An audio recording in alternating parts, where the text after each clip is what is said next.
Hello dear student, I welcome you all on AEC plus application powered by advance engineering classes. तो दोस्तों, हम यहाँ पर machine design पढ़ रहे हैं और मशीन डिजाइन में जो लास्ट लेक्चर था उसमें हमने नया चैप्टर स्टार्ट किया था क्लच डिजाइन। तो क्लच डिजाइन का ये सेकंड लेक्चर है। आज इसमें हम बात करने वाले हैं कि अगर सिंगल प्लेट क्लच और मल्टी प्लेट क्लच है तो उस केस में हम कौन सी थ्योरी यूज़ करते हैं। वैसे आप लोगों ने बियरिंग पढ़ा है तो वहाँ पर मैंने आप लोगों को बताया था कि दो थ्योरी हम बेसिकली यहाँ पर यूज़ करते हैं, यूनिफॉर्म प्रेशर थ्योरी और यूनिफॉर्म वियर थ्योरी। तो उसके अकॉर्डिंग यहाँ पर हमें कितना फ्रिक्शनल टॉर्क मिलता है उसकी एक बार और हम यहाँ पर बात करेंगे। Before going to start the session आप लोगों को मैं बताना चाहूँगा कि जो क्लासेस का टाइम है आप ध्यान रखें कि जो मशीन डिजाइन की क्लास है वो आपको मंडे टू फ्राइडे शाम को 7:30 बजे यहाँ पर देखने को मिलती है। इसके अलावा जो एक और इम्पोर्टेंट मैकेनिकल का सब्जेक्ट यहाँ पर रनिंग में है, फ्लूइड मैकेनिक्स, इसकी जो क्लास है ये शाम को 5:30 बजे आपको देखने को मिलती है। सैटरडे के दिन एक लाइव प्रैक्टिस सेशन रहता है जिसमें अगर आपके कोई भी डाउट है तो आप उसको ज्वाइन कर सकते हो, उस सेशन में आप पूछ सकते हो। इसके अलावा ये प्रैक्टिस सेशन भी होता है, जो भी टॉपिक हमने कवर किए हैं अभी तक उससे रिलेटेड कुछ इंपॉर्टेंट क्वेश्चंस यहाँ पर हम देखते हैं। तो चलिए, तो सेशन को हम स्टार्ट करते हैं। और जो लास्ट सेशन था उसमें हमने पढ़ा था कि क्लच क्या होता है और क्लच का क्लासिफिकेशन हमने देखा था। और एक और इम्पोर्टेंट कॉन्सेप्ट हमने यहाँ पर देखा था कि देखिए क्लच, फ्रिक्शन क्लच की अगर मैं बात करूँ तो जब भी इंगेजमेंट होता है क्लच प्लेट मतलब प्रेशर प्लेट और फ्लाईव्हील प्लेट का, तो इनिशियली दोनों की स्पीड क्या होती है, अलग अलग होती है। कुछ समय तक उन दोनों के बीच में क्या होती है, स्लिपिंग होती है। तो कितने समय तक स्लिपिंग होती है इसके लिए हमने एक रिलेशन निकाला था। वो जो रिलेशन था आप लोगों को याद रखना है, जिसे हम बोलते हैं sleeping time. T is equal to, जो रिलेशन हमारे पास आया था, ω1 minus ω2 multiply I1 I2 divided by T into I1 plus I2। तो ये जो रिलेशन है, इस रिलेशन से हम कैलकुलेट कर सकते हैं कि स्लीपिंग कितनी देर तक होगी, इसे हम बोलते हैं स्लीपिंग टाइम। ओके, और यहां से हमने कैलकुलेट किया था पावर लॉस कितना होगा, एनर्जी लॉस कितना होगा, वो रिलेशन भी आपको पता होना चाहिए। इसी कॉन्सेप्ट पर बेस्ड मैं क्वेश्चन लेकर आया हूं। सबसे पहले उस क्वेश्चन को हम देखते हैं। देखिए क्वेश्चन क्या बोल रहा है, a single plate clutch design to transmit 10 kilowatt power at 2000 RPM। देखिए हमें पावर यहां पर दिया गया है, पावर विल बी 10 किलोवाट और स्पीड हमें दी गई है विच इज 2000 RPM। ओके, आगे क्या बोला गया है, the equivalent mass and the radius of gyration for input shaft. Input shaft किसको बोलते हैं, ड्राइवर को। ओके, तो इसका इक्विवेलेंट मास हमें दिया गया है m1, हम इसको बोल देते हैं, विच इज 20 kg। और उसकी रेडियस ऑफ गायरेशन k से हम डिनोट करते हैं, ये दी गई है 75 mm। ओके, इसी तरह से बोला गया है the equivalent mass and radius of gyration of output shaft is 35 kg and 125 mm। तो इसको हम बोलेंगे M2, आउटपुट शाफ्ट मतलब ड्रिवन शाफ्ट। तो ये 35 kg हमें दिया गया है इसका मास, इक्विवेलेंट मास। और इसके लिए रेडियस ऑफ गायरेशन जो हमें दी गई है which is 125 mm। Okay, calculate the time remain to bring output shaft from the rest to rated speed. देखिए आउटपुट शाफ्ट रेस्ट पर है, उसको रेटेड स्पीड, रेटेड स्पीड का मतलब क्या हुआ, जो इनपुट शाफ्ट की स्पीड है उस तक लाने में कितना समय लगेगा। तो देखिए यहां से हमें एक चीज पता चल रही है कि जो इनिशियल स्पीड है आउटपुट शाफ्ट की बिफोर द एंगेजमेंट, जिसे हम डिनोट करते हैं ω2 से। आई होप आप लोगों ने लास्ट वाला लेक्चर देखा होगा। तो यहाँ पर ω2 हमें जो दिया गया है वो कितना है, 0 है। ये बात आप ध्यान रखें। ओके, और ω1 जो होगा वो क्या होगा, जो इनपुट शाफ्ट है उसकी स्पीड, इनपुट शाफ्ट की स्पीड अगर हमें निकालना तो उसका RPM हमें यहाँ पर दिया गया है। ओके, तो देखिए सबसे पहले अगर हम बात करें यहाँ पर निकालना क्या, ये चीज आपको समझ में आ गई होगी, वही टाइम निकालना है जो रिलेशन मैंने आपको बताया है।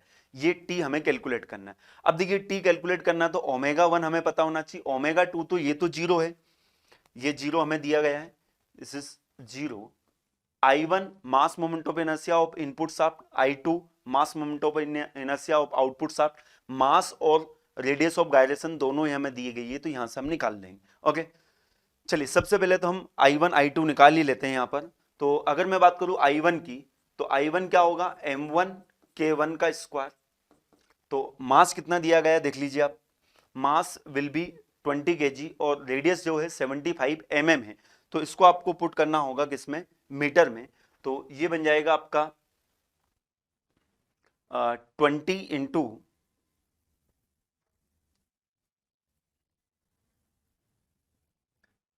यहां पर 20 आएगा,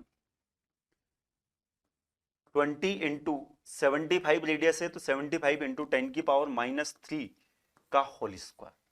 तो सबसे पहले आप इसको कैलकुलेट करें, यहां से हमारे पास I1 की वैल्यू आ जाएगी, इसको आप कैलकुलेट करें तो देखिए ये बनेगा आपका 75 इंटू 10⁻³ का स्क्वायर हमें करना है, और इसको हम मल्टीप्लाई करेंगे किससे, 20 से, तो ये वैल्यू आ जाएगी 0.1125।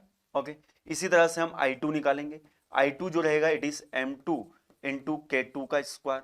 M2 कितना दिया गया है देख लीजिए, M2 इज 35 और K2 125, तो 35 इंटू 125 इंटू 10⁻³ का स्क्वायर। ओके, तो इसकी वैल्यू भी कैलकुलेट कर लेते हैं। 125 इंटू 10⁻³ का स्क्वायर हमें करना होगा, मल्टीप्लाई हम करेंगे 35 से, तो ये जो वैल्यू है I2 ये हमारे पास आ जाएगी 0.5468। अब देखिए वैल्यू जो है इसकी यूनिट भी आप ध्यान रखें, केजी, और ये हमने मीटर में लिया तो केजी मीटर स्क्वायर बनेगी, केजी मीटर स्क्वायर, ये भी आप ध्यान रखें। तो I1 I2 हम निकाल चुके हैं, मतलब ये भी वैल्यू आ गई हमारे पास, ये भी वैल्यू आ गई। अब टी टॉर्क निकालना है, तो देखिए टॉर्क हम कैसे निकालेंगे, टॉर्क निकालने के लिए हमारे पास पावर है यहाँ पर और आरपीएम भी है। तो टॉर्क निकालने के लिए जो फॉर्मूला हम यूज करते हैं, T is equal to power, जो हम लिखते हैं पावर का जो एक्सप्रेशन होता है इट इज 2π/NT/60। ओके, तो पावर हमें कितना दिया गया है, पावर विल बी 10 किलोवाट और आरपीएम 2000, तो 10 किलोवाट है तो 10 इंटू 10⁻³ लिखेंगे, 2π, n हमें दिया गया है 2000 इंटू T डिवाइडेड बाय 60। तो यहां से हमारे पास टॉर्क आ जाएगा 10 इंटू 10⁻³, इसमें मल्टीप्लाई करेंगे 60 का। ओके, और इसको हम डिवाइड कर देंगे 2 से, और फिर पाई से भी हम डिवाइड करेंगे, और फिर हम इसको डिवाइड करेंगे 2000 से, तो ये हमारे पास टॉर्क आ जाएगा कितना, 47.74। अच्छा, टॉर्क की यूनिट ध्यान रखें न्यूटन मीटर, क्योंकि हमने यहाँ पर पावर को भी वॉट में कन्वर्ट कर लिया था, टॉर्क भी हमारे पास आ गया। अब इनिशियल एंगुलर वेलोसिटी ओमेगा हमें पता होना चाहिए, तो ओमेगा कैसे निकालेंगे, देखिए अगर आपको पता हो तो ओमेगा जो रहेगा यहाँ पर, आरपीएम हमें दिया गया है और पावर भी हमें दिया गया है, शाफ्ट का डायमीटर नहीं दिया गया है। यस,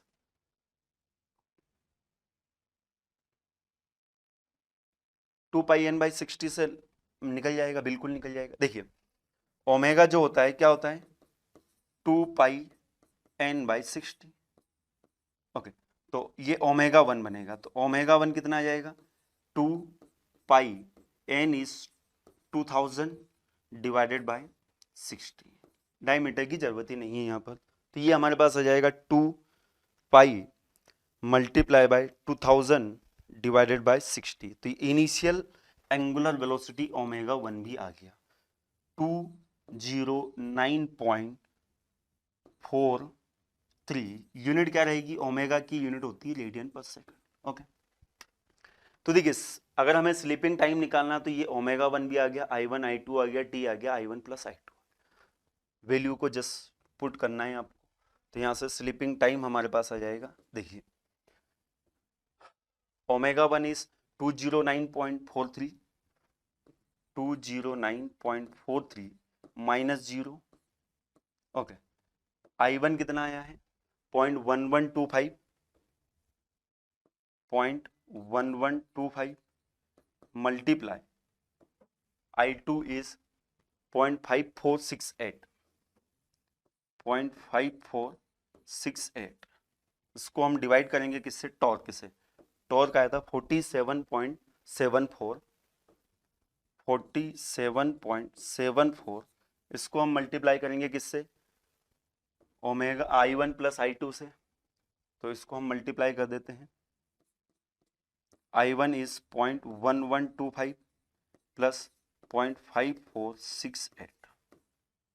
ओके, तो इसको कैलकुलेट कर लेते हैं हम। तो 0.1125 मल्टीप्लाई बाय 0.5468। ओके, इसको हम डिवाइड कर लेंगे 47.74 से, और फिर हम इसको डिवाइड करेंगे 0.1125 प्लस 0.5468, इसको दोनों को जोड़ दिया हमने। तो यहाँ से हमारे पास जो आंसर आएगा ये आएगा 0.409 सेकंड। ओके, तो अप्रोक्सीमेट हम बोल सकते हैं जो स्लीपिंग होगी वो 5 सेकंड तक होगी। कितनी देर तक होगी? 0.409, 5 सेकंड भी हम इसको बोल सकते हैं। ओके, तो देखिए जो क्वेश्चन जो कॉन्सेप्ट मैंने आपको बताया था लास्ट क्लास में, अगर आपने नहीं देखी वो क्लास तो जरूर देखें। ये कैसे आया था, अल्टीमेटली आपको ये फॉर्मूला याद रखना है और इस पर बेस्ड ये मैंने क्वेश्चन करा दिया आपकी प्रैक्टिस में। ओके, चलिए अगर मैं बात करूं जो क्लच, हमने क्लच का क्लासिफिकेशन देखा था, तो उस क्लासिफिकेशन में मैंने आपको बताया था कि दो कैटेगरी में हम जो फ्रिक्शन क्लच है उसको हम दो कैटेगरी में क्लासिफाई करते हैं। एक होता है एक्सियल लोड और एक होता है रेडियल लोड। तो एक्सियल लोड में भी दो क्लासिफिकेशन मैंने आपको बताया था, डिस्क और कॉन क्लच। अब डिस्क की अगर हम बात करें तो यहाँ पर डिस्क में भी आ जाता है सिंगल प्लेट और मल्टी प्लेट। ओके, तो देखिए अगर मैं बात करूं यहाँ पर सिंगल प्लेट डिस्क क्लच की, single plate disc clutch. Okay, single plate disc clutch. तो डायग्राम आप लोगों को मैं पहले भी बता चुका हूं, बिल्कुल सिंपल इसका डायग्राम रहेगा। ये शाफ्ट है हमारे पास, ड्राइवर शाफ्ट है, और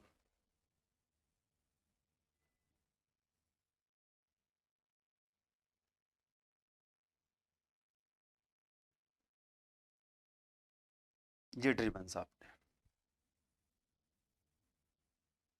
ओके, सिंगल प्लेट है तो दोनों के ऊपर सिंगल सिंगल प्लेट रहेगी।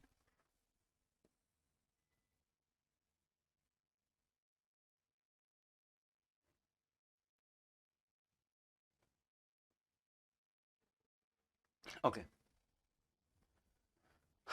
इसी तरह से इसके ऊपर भी प्लेट रहेगी।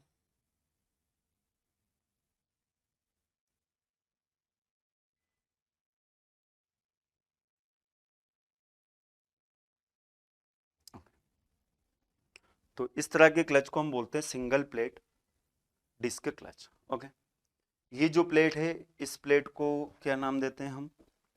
This plate is known as the flywheel plate.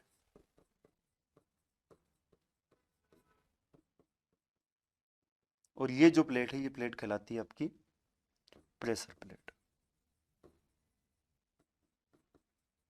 Okay,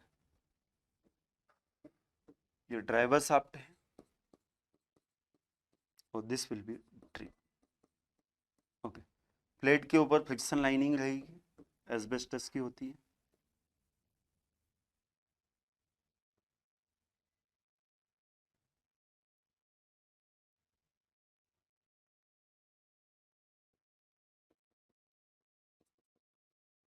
ये एंगेजमेंट पोजीशन मैंने बना दी, स्पेस कम है तो ये एंगेजमेंट ही बनी है। ओके, ये फ्रिक्शन लाइनिंग है।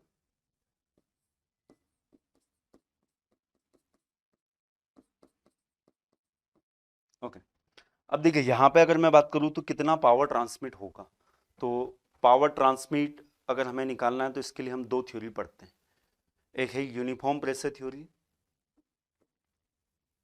यूपीटी, और एक है यूनिफॉर्म वियर थ्योरी। देखिए क्या होता है इसके बारे में मैं ऑलरेडी क्लच वाली बियरिंग वाली क्लास में बता चुका हूँ। यूनिफॉर्म प्रेशर थ्योरी की अगर मैं बात करूँ तो यूनिफॉर्म प्रेशर थ्योरी का मतलब क्या होता है? जब इंड्यूस प्रेशर क्या रहेगा? कांस्टेंट रहेगा। इंड्यूस प्रेशर कांस्टेंट, मतलब यहाँ पर जब ये दोनों आपस में कांटेक्ट में आएगा तो पूरी सरफेस पर आने वाला जो प्रेशर रहेगा वो कांस्टेंट रहेगा।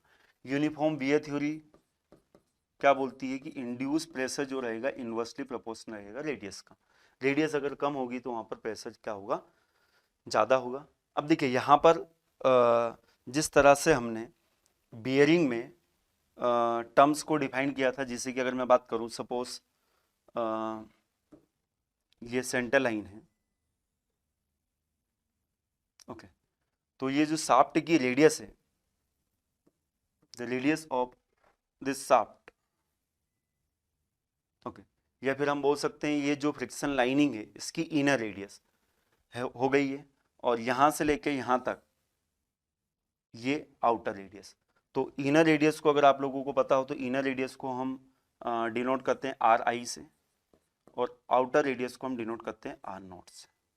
ओके अब देखिए ये जो शाफ्ट है इसके ऊपर आने वाला जो एक्सियल लोड है, the axial load will be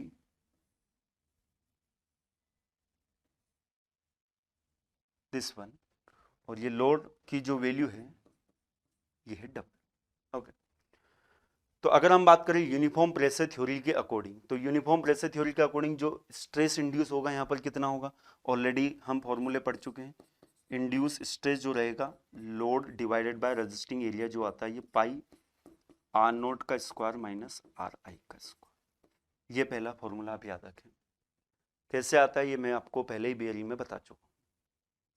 यहाँ से हमारे पास आता है डब्ल्यू मैक्सिमम, कि कितना मैक्सिमम लोड ये बेयर कर सकती है, तो उसके लिए जो रिलेशन आता है पाई आर नोट का स्क्वायर माइनस आर आई का स्क्वायर इनटू यहाँ पर स्ट्रेस में आ जाता है पी ऑफ परमिसिबल। ओके इसके अलावा यहाँ पर फ्रिक्शनल टॉर्क का जो एक्सप्रेशन है यूनिफॉर्म प्रेशर थ्योरी के अकॉर्डिंग 2/3 आएगा, 2/3 म्यू डब्ल्यू आर नोट का क्यूब माइनस आर आई का cube divided by R nought का स्क्वायर माइनस आर आई का स्क्वायर। ओके ये रिलेशन हम पहले ही डिराइव कर चुके हैं, ये आप लोगों को पता होना चाहिए। ओके अब देखिए ये जो फ्रिक्शनल टॉर्क है इसको लिखने का एक और तरीका है, परमिसिबल स्ट्रेस के टर्म्स में भी इसको लिखा जाता है, क्योंकि क्लच की डिजाइन जब हम करेंगे तो क्लच के लिए वो वाला रिलेशन हमें जरूरत पड़ेगा। तो परमिसिबल स्ट्रेस के टर्म्स में अगर हमें इसे लिखना है तो ध्यान रखें 2/3 mu pi P of permissible into, मतलब लोड को डब्ल्यू को हम परमिसिबल स्ट्रेस के टर्म्स में लिख देते हैं, तो यहाँ पे बन जाता है आर नोट का क्यूब माइनस आर आई का क्यूब। ये वाला रिलेशन भी ध्यान रखें। अब ये रिलेशन आया कैसे मैं आप लोगों को बता देता हूँ कि यहाँ पर ये डब्ल्यू जो है इस डब्ल्यू की जगह हमने यहाँ से ये चीज़ को रिप्लेस कर दिया, तो आर नोट का स्क्वायर माइनस आर आई का स्क्वायर और पाई जो है वो पाई ऐड हो जाएगा और ये वाली टर्म क्या हो जाएगी, कैंसिल हो जाएगी। ओके तो ये वाले रिलेशन आपको याद रखना है। ओके अब वहीं पे अगर मैं बात करूँ यूनिफॉर्म वियर थ्योरी के अकॉर्डिंग, तो यूनिफॉर्म वियर थ्योरी के अकॉर्डिंग जो रिलेशन आते हैं वो क्या आते हैं,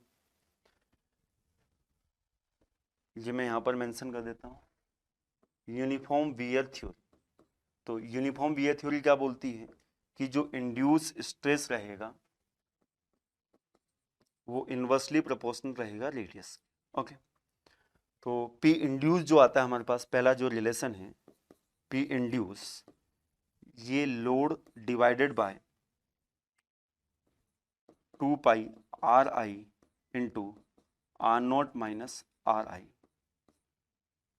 ओके अच्छा पी इंड्यूस यहाँ पर जो रहेगा वो आर पे डिपेंड करेगा, तो यहाँ पर ये आर आई जो है मैंने मैक्सिमम लिख दिया है। वैसे देखिए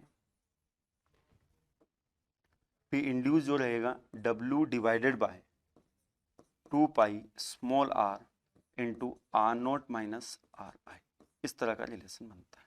ओके अब देखिए ये पी इंड्यूस मैक्सिमम कब होगा, पी इंड्यूस मैक्सिमम मतलब मैक्सिमम स्ट्रेस कितना वियर कर सकते हैं, ये डब्ल्यू डिवाइडेड बाय 2 पाई यहाँ पर बन जाएगा R I into R not minus R आई।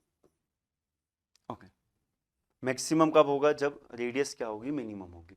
और मिनिमम रेडियस कब होगी, जब मतलब शाफ्ट की रेडियस जो रहेगी वही मिनिमम रेडियस बन जाएगी। ओके तो ये रिलेशन आप ध्यान रखें।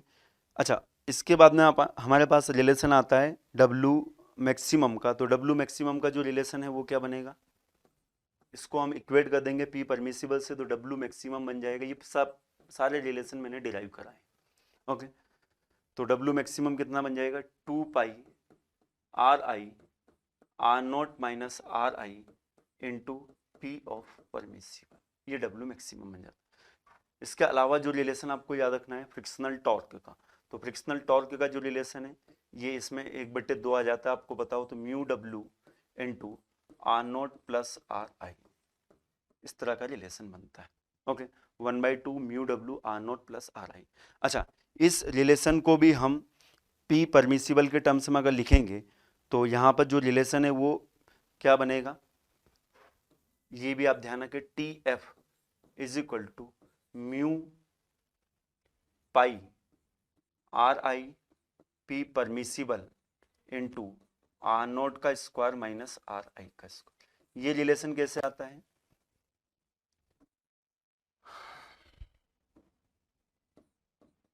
आर नोट का स्क्वायर माइनस आर आई का स्क्वायर। ये रिलेशन कैसे आएगा, जैसे मैंने आपको वो वाला रिलेशन बताया था कि यहाँ पर हम क्या करेंगे, डब्लू को रिप्लेस कर देंगे, डब्लू को क्या करेंगे अपन, रिप्लेस कर देंगे। ओके, तो 2 से 2 कैंसिल हो जाएगा, ये pi R I, R note plus R I, R note plus R I था तो ये स्क्वायर बन जाएगा। ओके, पी ओ परमिसिबल आ जाएगा। ओके, तो ये वाले रिलेशन आपको याद रखना है।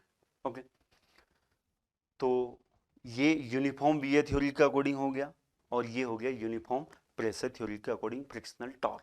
पावर कितना ट्रांसमिट होगा तो इसमें हम मल्टीप्लाई कर देंगे एंगुलर वेलोसिटी से। ओके, अब देखिए अगर क्लच हमारा मल्टी प्लेट क्लच है, ओके, ये बात हो गई किसकी, सिंगल प्लेट क्लच की। If our clutch is multi plate clutch, okay, multi plate clutch, तो मल्टी प्लेट क्लच के केस में अगर मैं बात करूं तो एक तो आप लोगों को मैं पहले ही बता चुका हूं कि क्लच बियरिंग में भी बताया था कि मल्टी प्लेट हो या सिंगल प्लेट हो, फ्रिक्शनल टॉर्क जो होता है वो इंडिपेंडेंट होता है नंबर ऑफ कॉन्टेक्टिंग सरफेस पर। बट हम उसको लिख सकते हैं, बेटा एक बात ध्यान रखें कि हम उसको नंबर ऑफ कॉन्टेक्टिंग सरफेस के टर्म्स में लिख सकते हैं। ओवरऑल अगर फॉर्मूला देखोगे, फाइनली रिजल्ट देखोगे तो उतना ही टॉर्क आएगा। इसीलिए अगर मैं बात करूं कि जैसे कि अगर मैं बात कि बड़ी गाड़ियां जो होती है और बड़े ट्रक बस वगैरह की अगर मैं बात करूं और उसको कंपेयर करूं छोटी गाड़ियों से, तो हमें ऐसा लगता है कि वहाँ पर ज़्यादा पावर ट्रांसमिट करना होता है, तो उस केस में हम मल्टीप्लेट क्लच यूज़ करेंगे। बट ऐसा नहीं है, ये बिल्कुल रॉन्ग कॉन्सेप्ट है। जितनी भी बड़ी गाड़ियाँ होती है उसमें सिंगल प्लेट क्लच ही यूज़ किया जाता है। थ्योरेटिकली अगर हम बात करें तो थ्योरेटिकली तो दोनों से मिलने वाला फ्रिक्शनल टॉर्क जो होता है वो सेम होता है, तो पावर ट्रांसमिट जो होगा वो भी सेम होगा। तो सिंगल प्लेट क्लच में बल्कि ये फायदा हो जाता है कि कॉन्टेक्टिंग सरफेस अगर कम है तो वहाँ पर लुब्रिकेंट की कम जरूरत पड़ेगी, और लुब्रिकेंट अगर कम जरूरत लगेगा तो कोफिशिएंट ऑफ फ्रिक्शन जो है वो लुब्रिकेंट की वजह से क्या हो जाता है, कम हो जाता है। तो अगर ज़्यादा लुब्रिकेंट हमने यूज़ किया तो उस केस में पावर ट्रांसमिशन एक्चुअल में कम हो जाता है। तो मल्टी प्लेट क्लच की जो पावर ट्रांसमिशन कैपेसिटी होती है वो कम होती है compare to single plate clutch. तो इसीलिए जितनी भी बड़ी गाड़ियां होती है, फोर व्हीलर होते हैं, उसमें सिंगल प्लेट क्लच यूज़ किया जाता है। और छोटी गाड़ियों में क्या होता है, मल्टी प्लेट क्लच इसलिए यूज़ किया जाता है क्योंकि वहाँ पर रेडियल स्पेस का कंस्टेंट होता है। अगर स्पेस, और बड़ी गाड़ियों में स्पेस की प्रॉब्लम नहीं रहती। तो ये कंक्लूजन भी मैंने यहाँ पर मेंशन किया है लास्ट में, इसको आप देखिए। ठीक, अब अगर मैं मल्टीप्लेट क्लच की बात करूँ तो यहाँ से एक अच्छा कॉन्सेप्ट आता है नंबर ऑफ कॉन्टेक्टिंग सरफेस का। ओके, तो मल्टीप्लेट क्लच में सपोज ये हमारी ड्राइवर शाफ्ट है और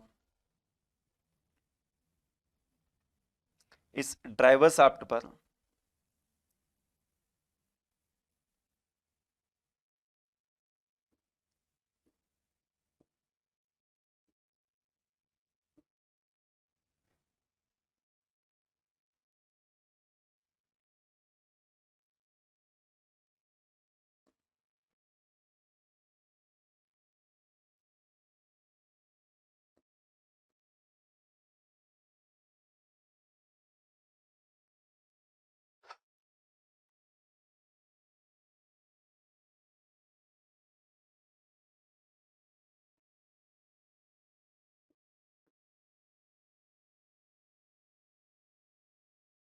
ये ड्राइवर शाफ्ट है, इस पर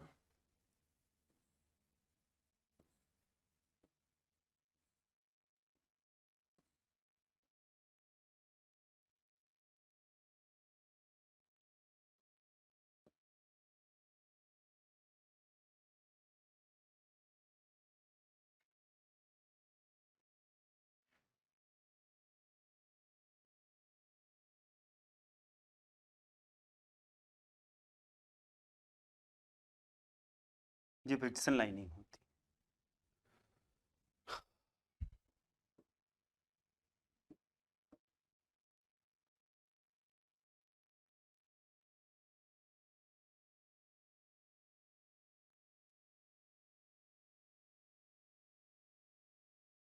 ये ड्रिवन शाफ्ट है।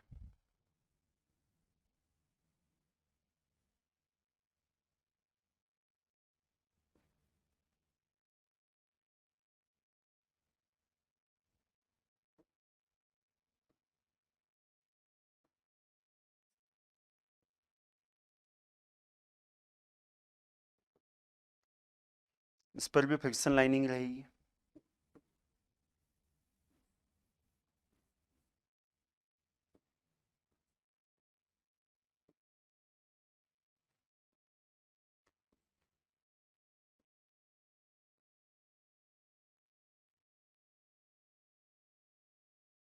ये डिस्क है।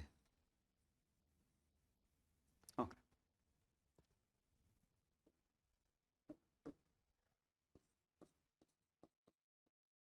Driver shaft and this is driven shaft. Okay, अब देखिए क्या होता है यहाँ पर, ये डिस्क है, इस डिस्क के ऊपर क्या रहती है, फ्रिक्शन लाइनिंग होती है यहाँ पर।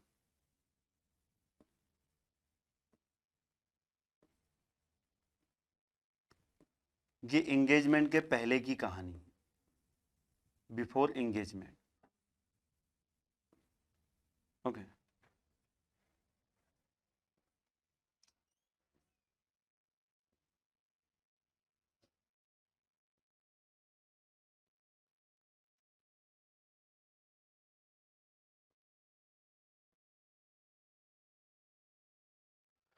अब देखिए अगर हम यहाँ पर बात करें कि ड्राइवर शाफ्ट पर नंबर ऑफ प्लेट्स कितनी है, तो इसको हम डिनोट करते हैं N1 से। N1 is number of disc on driver shaft. N2 is number of disc on driven shaft। देखिए ये जो कंडीशन है बिफोर एंगेजमेंट,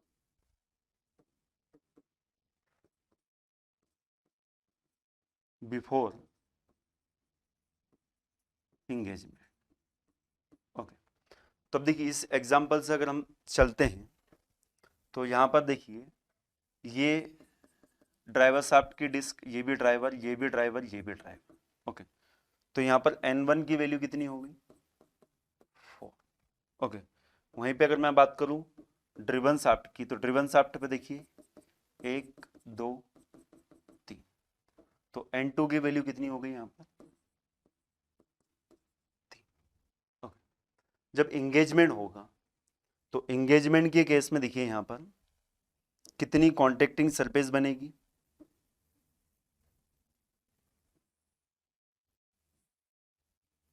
ओके, देखिए एक कॉन्टेक्टिंग सरफेस यहाँ पर बनेगी 1, एक कॉन्टेक्टिंग सरफेस यहाँ पर बनेगी 2, एक ये बनेगी 3 4 5 6। देखिए कितना बन रहा है, देख लेते हैं अपन। एक सरफेस जो है यहाँ पर बनेगी इन दोनों के बीच में 1, एक यहाँ पर 2 3 4 5 और ये 6। कितनी कॉन्टेक्टिंग सरफेस बनेगी, 6 बनेगी, 1 2 3 4 5 6। ओके, तो यहाँ पर एक और टर्म डिफाइन होता है, that is number of contacting surface. N is number of contacting surface. Okay, तो देखिए कॉन्टेक्टिंग सरफेस या तो आप इस तरह से काउंट करें, ऐसे निकाल सकते हैं, या फिर इसको निकालने का एक सिंपल सा फॉर्मूला है N1 प्लस N2 माइनस 1। ये रिलेशन आपको याद रखना है, डायरेक्टली एग्जाम में क्वेश्चन यहाँ से भी बनते हैं। N1 प्लस N2 माइनस 1, ये नंबर ऑफ कॉन्टेक्टिंग सरफेस बन गई। ओके, चाहे तो आप यहाँ से मैच कर सकते हो, यहाँ पर n1 4 है, n2 कितना है 3 है, तो n की वैल्यू कितनी जाएगी 4 + 3 - 1, कितना बन जाएगा ये 6 बन जाएगा, और 6 यहाँ पर आ रही। ओके, अब देखिए एक बात हमेशा ध्यान रखें कि जो number of disc plate driver plate पर ड्राइवर शाफ्ट पर होगी वो हमेशा एक ज़्यादा रहेगी ड्रिवन से। ओके, तो एक और रिलेशन आप यहाँ पर लिख सकते हो कि n2 जो रहेगा, n2 इज n1 + 1, सॉरी मैंने उल्टा लिख दिया, n1 जो रहेगा n1 इज n2 + 1, ये रिलेशन भी आप याद रखें, क्योंकि यहाँ से छोटे छोटे न्यूमेरिकल बनते हैं। अगर आपको कॉन्टैक्टिंग सरफेस दे दिया, ड्राइवर प्लेट पर ड्राइवर शाफ्ट पर कितनी प्लेट है तो ड्रिवन पर आप निकाल सकते हो। ओके, अब देखिए एक और इम्पोर्टेंट बात यहाँ पर कि ये जो नंबर ऑफ कॉन्टैक्टिंग सरफेस आती है ये हमेशा इवन रहेगी, always even, always even. Okay, अगर आपने कैलकुलेशन किया, सपोज फॉर एग्जांपल अगर आपने कैलकुलेशन किया और कॉन्टैक्टिंग, देखिए डिजाइन का मतलब क्या होता है कि आपको नंबर ऑफ कॉन्टैक्टिंग सरफेस ही निकालना होता है कि कितनी डिस्क हम लगाएं ड्राइवर शाफ्ट पर और कितनी डिस्क हम लगाएं ड्रिवन शाफ्ट पर, ताकि जो पावर दिया गया है वो आसानी से ट्रांसफर हो सके। तो सपोज आपके पास n की वैल्यू आ गई 10.4, 10.5 आ गई, 4 आ गया, कुछ भी आ गया, ठीक है। तो अभी मैंने आपको बताया कि n की वैल्यू क्या होना चाहिए, इवन होना चाहिए। तो देखिए 10.5 तो हम 10 तो कभी भी नहीं ले सकते, तो मतलब यहाँ से हम इसको कभी भी 10 तो लेंगे नहीं। अब इसके पास का नियरेस्ट इंटीजर जो रहेगा वो क्या रहेगा, 11 रहेगा, बट 11 जो है ये क्या है, ऑड नंबर है। 11 अगर आपने लिया तो वहां पर कनेक्शन फिट नहीं बैठेगा, तो 11 भी आपको नहीं लेना है। तो यहाँ पर अगर मैं बात करूँ तो इसके पास का नियरेस्ट इवन नंबर जो होगा क्या होगा, 12 होगा, तो 12 नंबर ऑफ कॉन्टैक्टिंग सरफेस होगी, और 12 नंबर ऑफ कॉन्टैक्टिंग सरफेस आ गई n, तो 12 से आप निकाल सकते हो n1 और n2 कितना होगा।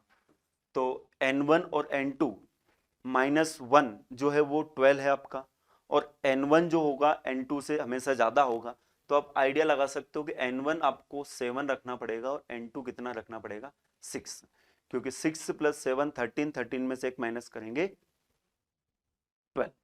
ओके, तो ये आप ध्यान रखें कि यहाँ पर ये नंबर ऑफ कॉन्टैक्टिंग सरफेस जो हमें मिलेगी वो हमेशा इवन नंबर में मिलेगी, और n1 जो रहेगा n2 से हमेशा एक ज़्यादा रहेगा। नंबर ऑफ कॉन्टैक्टिंग सरफेस अगर आपको निकालना है तो n1 + n2 - 1। ओके, तो ये एक सिंपल सा कॉन्सेप्ट आप ध्यान रखें। और एक और बात यहाँ पर ध्यान रखें कि अगर सपोज कॉन्टैक्टिंग सरफेस एक है, ओके, तो वो सिंगल प्लेट क्लच बन जाएगा। कॉन्टैक्टिंग सरफेस, जैसे कि अगर मैं बात करूँ इससे पहले अपन ने सिंगल प्लेट क्लच ही तो देखा है यहाँ पर, तो यहाँ पर कॉन्टैक्टिंग सरफेस कितनी हो गई, एक हो गई, मतलब यहाँ पे n की वैल्यू कितनी हो गई, 1 हो गई, इसलिए यहाँ पर किसी भी फॉर्मूले में हमने n का मल्टीप्लाई नहीं किया। ओके, अब अगर क्वेश्चन में कुछ ऐसा बोल दिया कि ए single plate clutch effective on both side, A single plate clutch effective on both side, तो देखिए यहाँ पर भी आपको ध्यान रखना पड़ेगा। मैं बना देता हूँ आपको, मतलब यहाँ पर आप नोट डाल करके लिख सकते हो इस चीज को। अगर बोला है क्या, single plate clutch, single plate clutch effective on both side, तो सिंगल प्लेट ही बोला गया।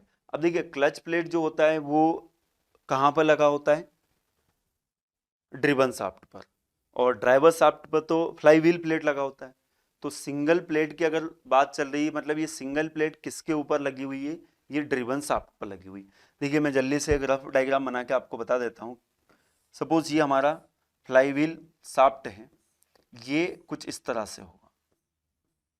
ओके, यहां पर एक डिस्क इधर लगी होगी, एक डिस्क इधर लगी होगी। अब देखिए इसको हम कैसे बनाते हैं single plate clutch. Effective on both side. तो अब देखिए फ्रिक्शन लाइनिंग जो है, फ्रिक्शन लाइनिंग जो है इस पर भी है और इस पर भी है।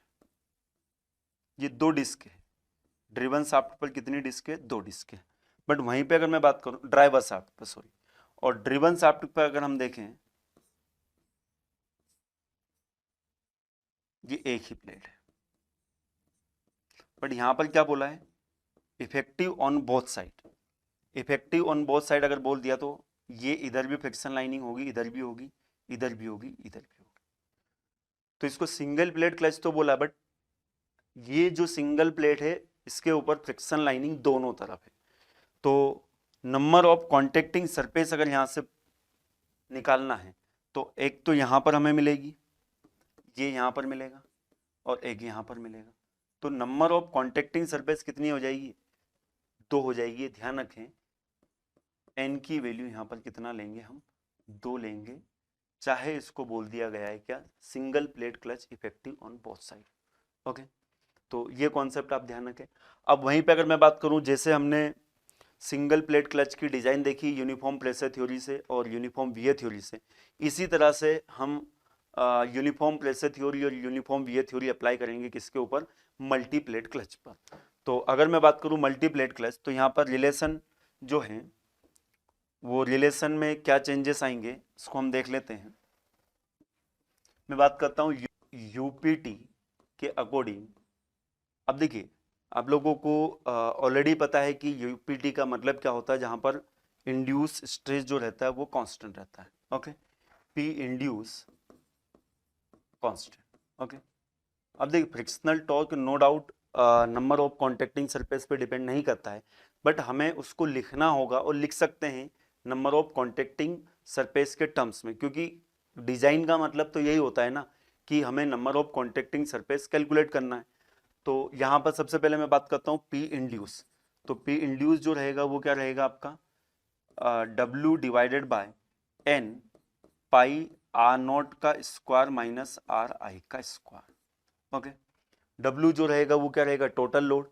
तो एक कॉलर पर आने वाला जो लोड रहेगा W बाय एन हो जाएगा। ओके, अब वहीं पे अगर मैं बात करूं फ्रिक्शनल टॉर्क जो हमें मिलता है ये आता है 2/3 म्यू W आर नोट का क्यूब माइनस आर आई का cube divided by R nought का स्क्वायर माइनस आर आई का स्क्वायर। ओके, अब अगर मुझे इसको लिखना है नंबर ऑफ कॉन्टेक्टिंग सरफेस के टर्म्स में, तो वो वाला जो रिलेशन है पहले भी मैंने आपको बताया, इससे पहले जब हम सिंगल प्लेट क्लच के लिए देखे थे, वही रिलेशन यहाँ पर आ जाएगा।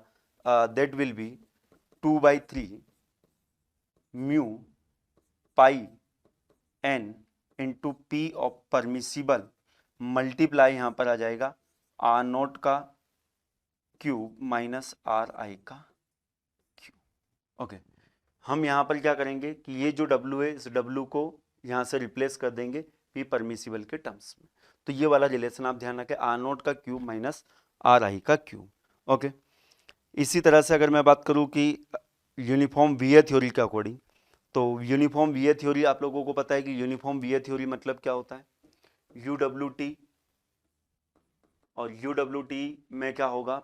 इंड्यूस स्ट्रेस जो रहेगा is inversely proportional to radius. Okay, तो P इंड्यूस जो आएगा हमारे पास यहाँ पर P इंड्यूस, ये रिलेशन आपको अल्टीमेटली याद ही रखने पड़ेंगे। W डिवाइडेड बाय N यहाँ पर भी आ जाएगा पाई R। अच्छा, R में यहाँ पर स्मॉल r लिख लेता हूँ क्योंकि मैक्सिमम की बात नहीं कर रहा हूँ। R not minus R I, 2 का भी यहाँ पर मल्टीप्लाई होगा, यहाँ पर 2 भी आता है। ओके, अल्टीमेटली अगर मैं बात करूँ तो जो रिलेशन है हमने पहले पढ़े हैं, क्या? ये वाले रिलेशन, ये वाले रिलेशन। ओके, सेम रिलेशन यहाँ पर भी आ जाएंगे, केवल ये जो TF मैंने लिखा है P परमिसिबल के टर्म्स में, यहाँ पर हम N का भी मल्टीप्लाई कर देंगे। इससे पहले भी हमने देखा था कि यहाँ पर तो ये था, और सेम रिलेशन हमने अभी भी लिखा है, बट इसमें हमने मल्टीप्लाई कर दिया, किससे? N से मल्टीप्लाई कर दिया। तो ये वाले रिलेशन आपको याद रखने होंगे। बियरिंग में मैं सारे रिलेशन को डिराइव करा चुका हूँ। ओके, तो ये रिलेशन आप लोग ध्यान रखें। नेक्स्ट मैं बात करता हूँ, यहाँ पर एक क्वेश्चन मैं लेकर आया हूँ जो मैंने आपको बताया इफेक्टिव ऑन बोथ साइड, इस पर बेस्ड। तो क्वेश्चन क्या है, a single plate clutch effective on both side carrying an axial load, axial thrust load 1500 newton. तो ये 1500 न्यूटन एक्सियल लोड दिया गया है। Okay, effective radius of friction surface R effective हमें दिया गया है, ये कितना है 100 mm। ओके, इसके अलावा कोफिशिएंट ऑफ फ्रिक्शन हमें दिया गया है which is 0.2। Find torque in newton metre can be transmitted. अब देखिए single plate clutch effective on both side, इसका मतलब कॉन्टेक्टिंग सरफेस कितनी होगी 2। अब बात यहाँ पर आती है कि कौन सी थ्योरी हम यूज करें। तो थ्योरी में तो देखिए इफेक्टिव रेडियस आपको दे दी है, तो थ्योरी तो सोचना ही नहीं, क्योंकि अगर इफेक्टिव रेडियस अगर हमारे पास होती है तो वहाँ पर फ्रिक्शनल टॉर्क जो है हमारे पास कितना आ जाता है, n into mu W are effective. Okay, effective radius अगर आपको दी गई है तो वहाँ पर आपको थ्योरी के बारे में सोचना ही नहीं। अब यहाँ पर n की वैल्यू जो है, ये आप सिंगल प्लेट क्लच बोला है तो गलती से भी 1 मत पुट कर दीजिएगा, क्योंकि इफेक्टिव ऑन बोथ साइड है, n की वैल्यू कितनी आ जाएगी, यहाँ पर 2 आ जाएगी। कोफिशिएंट ऑफ फ्रिक्शन 0.2 दे रखा है शायद, यस। W 1500 न्यूटन दे रखा है और इफेक्टिव रेडियस जो है कितना दे रखा है 100 mm। तो रेडियस ही दिया है तो 100 को हम 100 इंटू 10⁻³ मतलब 0.1 मीटर लिख लेंगे। तो यहाँ से फ्रिक्शनल टॉर्क हमारे पास आ जाएगा न्यूटन मीटर में कितना आना चाहिए, देखिए 2 इंटू 0.2 मल्टीप्लाई बाई 1500 इंटू 0.1 कर देता हूँ तो ये 60 न्यूटन मीटर फ्रिक्शनल टॉर्क आ जाएगा। ओके, तो आई होप आप लोगों को ये क्वेश्चन बिल्कुल समझ में आया होगा। इसके बाद में अगर मैं बात करूँ तो जो और भी क्वेश्चन है इसको अपन नेक्स्ट क्लास में देखेंगे। ये जो चीज़ मैंने आपको बताई थी स्टार्टिंग में कि देखिए अगर मैं बात करूँ कि due to more number of frictional contact surface, किस केस में, मल्टीप्लेट क्लच के केस में।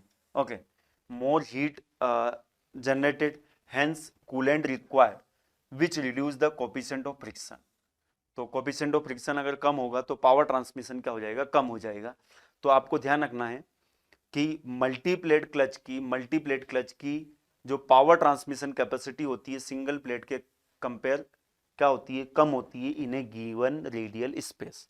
Okay, in a given radial space power transmission capacity of single plate clutch, hence 4 wheeler में हम यूज करते हैं सिंगल प्लेट क्लच, ये ध्यान रखें, because there will be no radial space constant for a given radial space. Multiplate clutch is more compact, hence 2 wheeler में हम use करते हैं मल्टीप्लेट क्लच। तो 4 व्हीलर के लिए सिंगल प्लेट क्लच और 2 व्हीलर के लिए हम मल्टीप्लेट क्लच का यूज करते हैं। ओके, तो आई होप आप लोगों को सारा कॉन्सेप्ट समझ में आएगा। नेक्स्ट क्लास में हम इससे रिलेटेड और भी कुछ क्वेश्चंस देखेंगे और कौन क्लच के बारे में पढ़ेंगे और सेंट्रीफ्यूगल क्लच के बारे में। Okay, so thank you very much to join the session. इसी तरह से अगर आपको सारे सब्जेक्ट डिटेल में पढ़ना है तो you can download our application Play Store से AEC+, और वहाँ पर SSC JEE के लिए सार्थक बैच अवेलेबल है। किसी भी स्टेट या JEE या AE एग्जाम की प्रिपरेशन कर रहे हैं तो विजय बैच आप एक्सेस कर सकते हो। नॉन टेक्निकल के लिए भी नॉन टेक का वहाँ पे उपलब्ध है, अलग अलग प्रकार की टेस्ट सीरीज उपलब्ध है। सेशन की PDF आपको हमारे public Telegram group AEC app and YT discussion channel, इस पर देखने को मिलेगी। Okay, so thank you very much to join the session. मिलते हैं नेक्स्ट सेशन में। Good bye, take care.